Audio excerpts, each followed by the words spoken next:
이번 총선에서 승리할 수 있는 좋은 인재라 그러면 삼고 처리가 아니라 십고 처리를 위해서도 적극적으로 모셔야 된다고 저는 생각합니다. 쉽고 초려.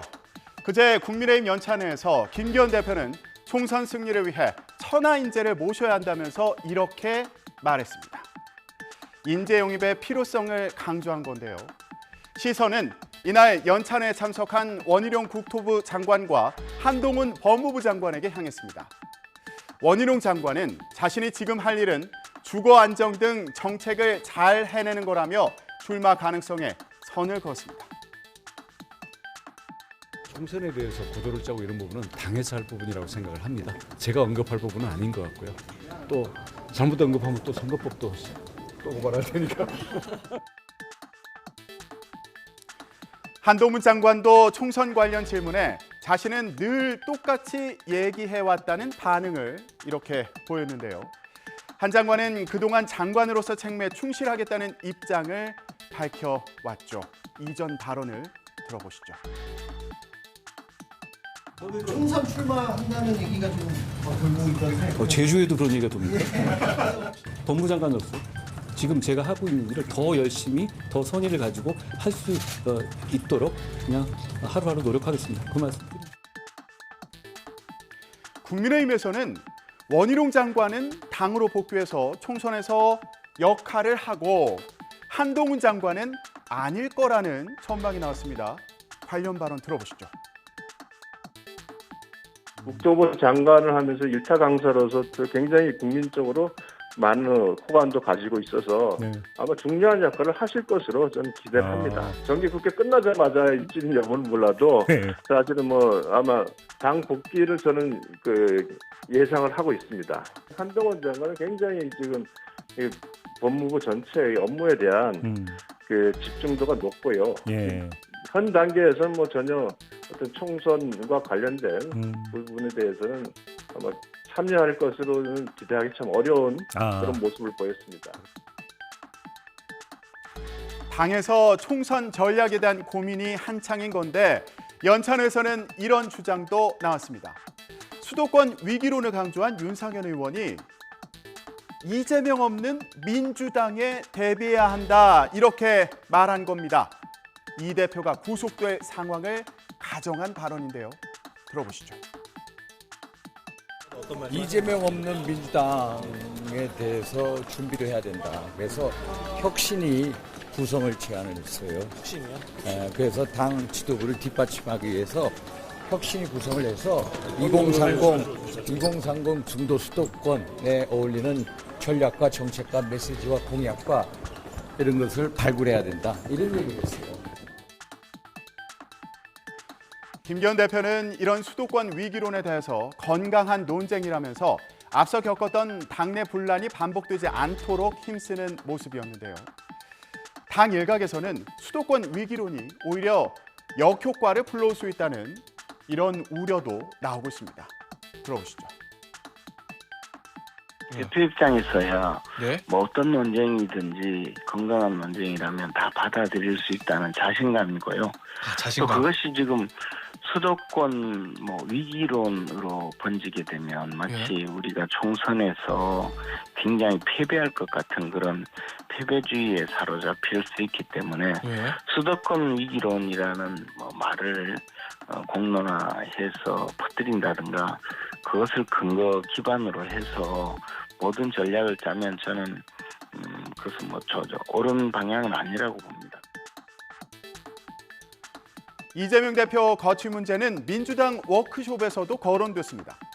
비명계 서른 의원이 심청이가 인당수에 뛰어들어 왕비가 된 것처럼 이 대표도 당을 위해서 희생해야 산다는 취지로 말했다는 겁니다. 9월 회기 중에 체포동의안이 오면 이 대표 스스로 가결을 요청해야 한다거나 더 나아가 대표직 사퇴를 촉구한 거라는 해석도 나왔습니다. 당장 현장에서는 친명계 양경숙 의원이 나서서 이 대표 체포동의안을 당론으로 부결시켜야 한다며 반박한 것으로 전해졌는데요. 워크숍이 끝난 뒤에도 논쟁은 이어졌습니다. 당패정당, 내로남불, 위선적이라는 것을 벗어나지 못했거든요. 당이 이제 그걸 벗어나기 위한 첫걸음으로는 국민들께 여러 차례 약속한 그 불체포 특권을 포기를 실제로 행동으로 보여줘야 될 것이고, 자꾸 뭐 이재명 대표가 한마디 하면 끝나는 일인데 그거를 자꾸 거부를 한다는 등, 또는 이재명 대표로 하여금 다시 그걸 지키겠다는 약속을 국민들에게 하라는 등 이렇게 하게 되면 참 모양이 구차스럽습니다. 그 서른 의원이 이제 어쨌든 대표에게 이재명 대표에겐 좀 뼈아픈 얘기도 강하게 하시던데 전반적인 분위기가 어땠습니까? 그분이 하시는 것이 뼈아프지는 않아요. 네. 그래요. 오버어게인, 리피트 어게인. 너무 많이 들어서. 네. 이거 턱만 열리면 하시는 분이기 때문에 네. 또 의원들이 야유도 하고 그만 좀 해라. 그랬어요? 네, 많이 먹었다 아니가. 예. 그래서 큰 반향은 없었고, 어제도 이제 기자들이 많이 이제 오셨거든요. 기자들이 생각하는 분란과 분쟁 이런 거에 비입자도 없다. 네, 이렇게 민주당에서는 심청이가 나왔는데 국민의힘 연찬에서는 엄석대가 등장했습니다. 네, 바로 소설 우리들의 일그러진 영웅에서 반 친구들에게 폭력을 행사하는 인물인데요. 무슨 의미일까요? 들어보시죠. 우리들의 일그러진 영웅에 두 사람의 중요한 인물이 나오지 않습니다. 한 사람이 엄석대입니다. 반의 독재자입니다. 두 번째는 그 엄석대를 쫓아낸 선생님입니다. 그 선생님은 자유주의자 선생님입니다. 그 자유주의자 선생님도 매를 듭니다. 윤석열 대통령께서 대한민국에 공정하지 못하고 그다음에 정의롭지 못한 부분에 권력의 막대기를 갖다가 들고 바로잡겠다라고 하는 것처럼, 제가 봐서는 윤석열 대통령은 그 자유주의자 선생님입니다. 한편으로는 매를 들지만 한편으로는 그 학생들에게 자유를 갖다 부여하고 있는 그 선생님인데, 당이 정치적 이해관계를 앞세워가지고 가가지고 윤심만 따라가는 그런 당으로 보이니까 이것이 마치 대통령이 엄석대처럼 보이는 겁니다. 국민의힘은 이 발언이 마치 국민의힘이 잘못해서 대통령이 엄석대처럼 비친다는 식으로 보도되고 있다면서 확대 해석을 경계했습니다. 근데 세간에서는 자유를 얘기하면서 오히려 윤석열 정부가 좀 폭압적으로 가는 것 아니냐. 뭔가 더 강력한 힘을 갖고서는 드라이브를 거는 것 아니냐라고 세간의 비판에 대해서 모든 자유를 다 그대로 끌고 가기 위해서 어느 순간 잘못된 일들을 바로잡을 수 있는 중간에 힘들이 필요한데, 그 당시에 있었던 배우 최민식이 어려냈던 선생님의 역할을 윤석열 정부가 하고 있는 것이 아니냐. 근데 이런 모습이 누군가에게는 엄석대로 비치고 누군가에는 그 선생님으로 비치게 되는 시각의 차이가 있을 건데, 이런 모습들이 오해가 섞이지 않기 위해서는 정당과 그리고 이 이해관계자들이 더 많은 노력들이 필요하다라고 하는 맥락에서 나온 발언이었습니다. 여야는 오늘도 후쿠시마 오염수 방류를 둘러싸고 치열한 여론전을 벌일 것으로 보입니다.